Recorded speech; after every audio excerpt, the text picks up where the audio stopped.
चलिए समझते हैं एडिशन कंपाउंड्स के बारे में। एडिशन कंपाउंड्स को हम मॉलिक्यूलर कंपाउंड्स भी कहते हैं। इस टॉपिक को कोऑर्डिनेशन केमिस्ट्री से लिया है। एडिशन कंपाउंड्स हम उन कंपाउंड को कहेंगे जब आप बहुत सारे सिंपल स्टेबल सॉल्ट सॉल्यूशन को आपस में मिक्स करेंगे। सिंपल स्टेबल सॉल्ट सॉल्यूशंस, ठीक है, इनको अगर आप आपस में मिक्स करेंगे, मिक्स करने के बाद क्रिस्टलाइजेशन प्रोसेस करते हैं, ठीक, तो छोटे छोटे न्यू क्रिस्टल फॉर्मेशंस होता है, ठीक, जो न्यू कंपाउंड बनेगा क्रिस्टल फॉर्म में, उन न्यू कंपाउंड को हम क्या कहेंगे? Addition compound. इसको हम एग्जाम्पल के ज़रिए अच्छे से समझ सकते हैं। फॉर एग्जाम्पल,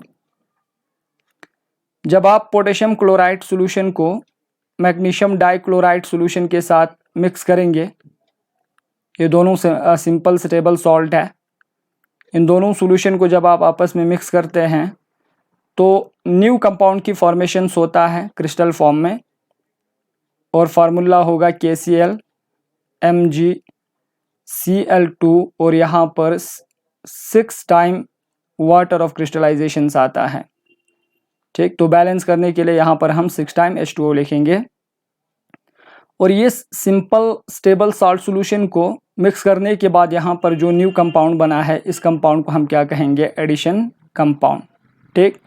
और इस एडिशन कंपाउंड को हम कहेंगे कार्नेलाइट, कार्नेलाइट हम कहेंगे।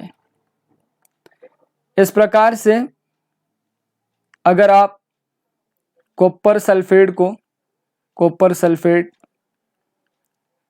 और एमोनिया सॉल्यूशन को आपस में मिक्स करेंगे, इन दोनों सॉल्यूशन को, तो यहाँ पर न्यू कंपाउंड की फॉर्मेशन होता है, दैट इज CuSO4, और यहाँ पर 4 टाइम्स NH3।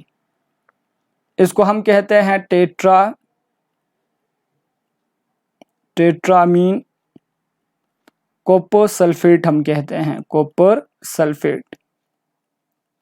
तो ये न्यू कंपाउंड की फॉर्मेशन होता है, और इस टेट्रामीन कॉपर सल्फेट को हम क्या कहेंगे? Addition compound. इस प्रकार से हमारे पास बहुत सारे एग्जाम्पल हैं। चलिए और एक एग्जाम्पल हम देखते हैं। Potassium sulphate, that is K2SO4, इसको अगर आप एल्युमिनियम सल्फेट के साथ मिक्स करेंगे, इन दोनों सॉल्यूशन को, यहाँ पर वाटर, तो न्यू क्रिस्टलाइजेशन के बाद न्यू क्रिस्टल फॉर्मेशंस होता है, दैट इज K2SO4 Al2,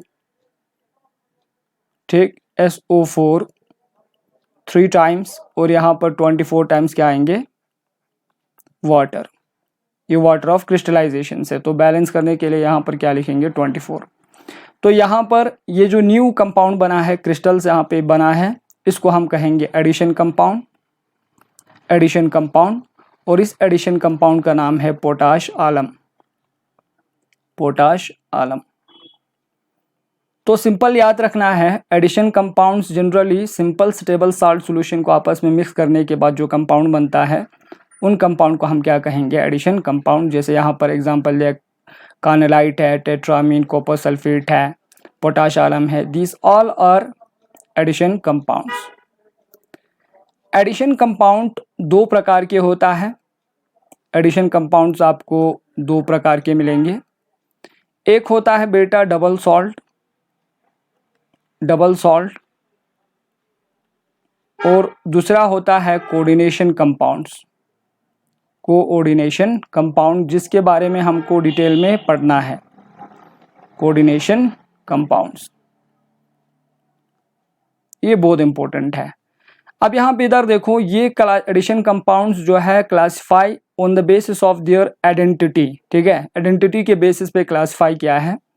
जैसे डबल सॉल्ट उन एडिशन कंपाउंड्स को हम कहते हैं जो अपना आइडेंटिटी लूज करता है सॉल्यूशंस मीडियम में। मींस अगर आप इनको डिसॉल्व करेंगे तो कंप्लीटली डिसोसिएट्स होता है, ठीक, कंप्लीटली डिसोसिएट। तो यहाँ पर डबल सॉल्ट उन एडिशन कंपाउंड्स को कहेंगे जो सॉल्यूशंस में कंप्लीटली डिसोसिएट्स हो जाएंगे इंडिविजुअल आयंस में, तो उसको हम क्या कहेंगे? Double salt.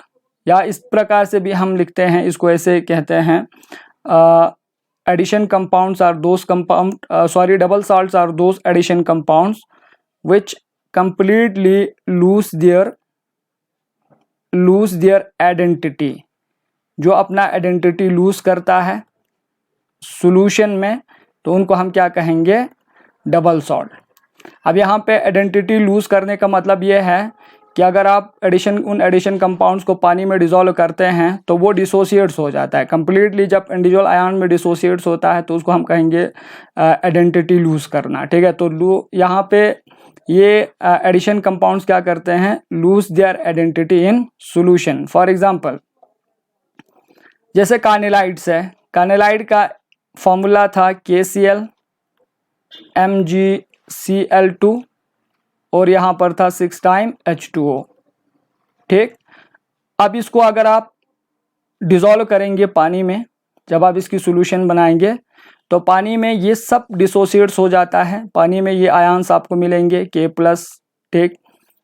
मैग्नीशियम जो है Mg2+ फॉर्म में रहेंगे और यहाँ पर क्लोराइड आयन्स होगा। तो ये कम्प्लीटली क्या होता है, डिसोसिएट्स होता है। और जो भी एडिशन कंपाउंड कम्प्लीटली डिसोसिएट्स होता है या कम्प्लीटली अपना आइडेंटिटी लूज करता है सॉल्यूशन में, तो उनको हम क्या कहेंगे, डबल सॉल्ट। जैसे कार्नेलाइड्स है या पोटाश आलम है, ठीक है, पोटाश आलम, ठीक।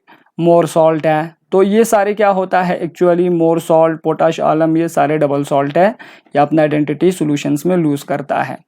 अब कोऑर्डिनेशन कंपाउंड किन को कहेंगे, इसका उल्टा होता है, ये कंप्लीटली डिसोसिएट्स नहीं होता है, means those addition compound which are not completely dissociates, means यहाँ पर ये कंप्लीटली डिसोसिएट नहीं होता है। या हम इसको इस तरीके से लिख सकते हैं, ठीक, retain their identity, addition compound, ठीक है, those addition compound which retain their identity, या अपना आइडेंटिटी जो है रिटेन रखता है, मीन्स ये कंप्लीटली डिसोसिएट्स नहीं होता है सॉल्यूशंस में, means retain their identity in solution. For example देखो यहाँ पर, जैसे यहाँ पर कॉपर सल्फेट और यहाँ पर 4 टाइम्स NH3 था, ये हमारे पास एडिशन कंपाउंड्स है। अगर आप टेट्रा अमीन कॉपर सल्फेट, ये जो एडिशन कंपाउंड्स है, इसको सॉल्यूशंस में डालेंगे तो सॉल्यूशन में इंडिविजुअल्स आयन्स जो है आपको सिर्फ 2 ही मिलेंगे। यहाँ पे ये कंप्लीटली डिसोसिएट्स नहीं होता है। यहाँ पर आपको सॉल्यूशन में मिलेंगे CuNH3 4 टाइम्स, ये कॉपर जो है डिसोसिएट्स नहीं होता है, यहाँ पर 2+ और प्लस यहाँ पर आपको मिलेंगे SO4 ट्वाइस माइनस। सल्फेट जो है डिसोसिएट्स होता है, कॉपर जो है आयनिक फॉर्म में नहीं आता है। तो यहाँ पर जैसे टेट्रा अमीन कॉपर सल्फेट जो एडिशन कंपाउंड था, इसने अपना आइडेंटिटी जो है रिटेन रखा है। जैसे यहाँ पर कॉपर जो है डिसोसिएट नहीं हुआ है, तो जो कम्प्लीटली डिसोसिएट नहीं होता है उन कंपाउंड को, उन एडिशन कंपाउंड को हम क्या कहेंगे, कोऑर्डिनेशन कंपाउंड्स। जैसे कोऑर्डिनेशन कंपाउंड का और एक एग्जांपल से हमारे पास, ठीक है, पोटेशियम फ्यूरोसाइनाइड है, दैट इज यहाँ पर K4Fe और यहाँ पर साइनाइड जो है 6 टाइम, और इसको हम कहेंगे पोटेशियम फ्यूरोसाइनाइड।